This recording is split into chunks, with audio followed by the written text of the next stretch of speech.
You could have the best clothes, the perfect job, and say all the right things.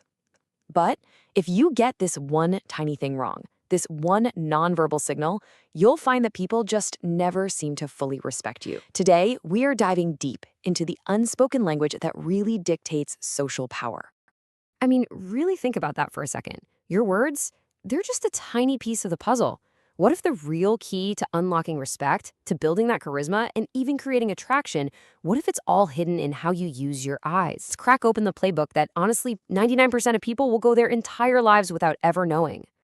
All right, let's get right into it, because this is where the entire game is won or lost, often before you even say a single word. It all happens in this incredibly small window of time where, believe me, everything is on the line. 3 seconds. It's almost unfairly fast, right? But in that initial moment, that first time your eyes meet someone else's, their brain is running a lightning fast calculation about you. Are you a leader or a follower? Are you confident or are you insecure? The verdict comes in right then and there. And really, it all boils down to this one core concept: social tension. You know that feeling, that slightly uncomfortable pressure when you're holding someone's gaze? That urge to just look away, maybe check your phone? Well, your ability to handle that exact feeling is directly tied to how much success you'll have in job interviews, in dating, in pretty much any interaction where respect is on the line.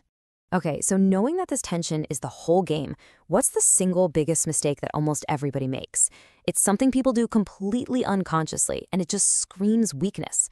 But here's the good news. The fix is surprisingly simple. So when you feel that pressure and you have to break eye contact, the rule is simple. Never, ever look down. Looking down is a universal sign of submission. A high-value person just doesn't do it. Instead, you look to the side or maybe up. This sends a completely different message. It says, I'm not submitting to you, I'm just thinking. I'm processing what you said. It signals intelligence and total control. So we've covered how to avoid signaling weakness. That's defense. Now, let's flip the script and go on offense. How do you actively project charisma? How do you make people feel almost magnetically drawn to you? This one is called the sticky eyes technique, and I want you to imagine your gaze is like warm honey.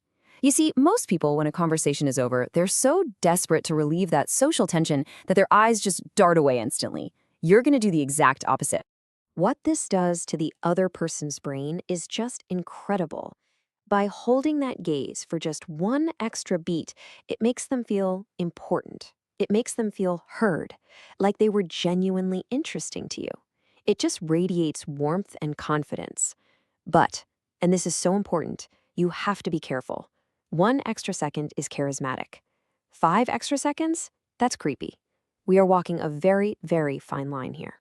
All right, now we're moving into the more specialized part of the toolkit. This next technique is really designed for one thing and one thing only: building romantic tension. And when you use it correctly, it can completely shift the dynamic of an interaction. It's called the triangle method. So instead of just staring into their eyes, you create a subtle, intentional path with your gaze. You look at one eye, then you smoothly shift to their other eye, and then for just a second or two, you let your gaze drop down to their lips. That little sequence, especially that momentary glance downwards, sends this powerful, unspoken signal of attraction, all without you having to say a single word. And look, I really can't stress this enough. This is a precision tool. It is not a hammer for every nail. If you try this in the wrong situation, like a business meeting or just a casual chat with a friend, it is going to create some serious awkwardness. So please, remember, context is everything. Now, life isn't always about being charismatic or building attraction. Sometimes you're going to get challenged. Someone might try to intimidate you or talk down to you. And in those moments, you need a totally different tool. You need an anchor. When we're put under pressure, our natural instinct is to have our eyes dart back and forth between the other person's two eyes. This creates a tiny, almost imperceptible shake in our head. But subconsciously, it's like a giant flashing neon sign that screams instability and nervousness. It shows you're rattled. So here's how you shut that down. You deploy the anchor. You pick one of their eyes, it doesn't matter which one, just pick one, and you lock onto it. You do not move your gaze, you don't look at their other eye, your eyebrows don't move, your face just becomes this still, unreadable mask. This stillness is incredibly unnerving, and it completely disrupts their attempt to get a reaction from you. By anchoring your gaze like this, you create this immense psychological pressure on them. They came in expecting to dominate you, but your absolute stillness makes them deeply uncomfortable. And you'll find they will be the one to break eye contact. And in that moment, the entire power dynamic shifts. Because you have to remember, in a power dynamic, the first person to look away loses. So far, everything we've talked about has been about tactics, things you do.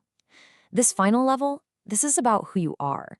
It's a fundamental shift in your default state, moving from the mindset of the prey to the mindset of the hunter. I mean, just think about the pure biology here for a second. When we're scared, our eyes widen. It's an instinct to let in more light so we can spot threats. That's the classic deer in the headlights look. It screams fear. But hunter eyes, they're different. They're relaxed, they're focused, slightly narrowed. Think of a lion. Its gaze isn't about fear. It's about analysis and absolute control. So how do you actually do this?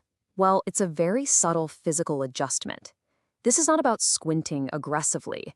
You simply engage your lower eyelid, raising it just a tiny fraction, while making sure your upper lid stays totally relaxed. It creates this look of intense focus and cool analysis, not shock or fear. It projects this calm, centered power. So there you have it. Those are the unspoken rules of the game, from learning how to avoid weakness, to projecting charisma, to handling confrontation, and even fundamentally shifting your entire presence. You have the playbook. The only question left is, what are you going to do with it? Who will you become?